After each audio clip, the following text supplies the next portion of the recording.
If you are getting the YouTube Premium error that says we could not verify your country, here's how to fix it.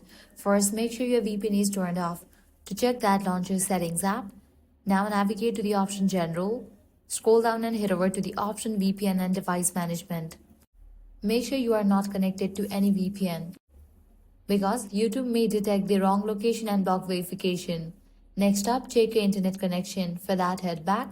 Slow or unstable internet can also trigger this issue. Try switching to a stronger Wi-Fi network or mobile data. If the problem still does not go away, report the issue directly to YouTube. Open the YouTube app, tap your profile icon, and go to Settings. Scroll down and select Send Feedback.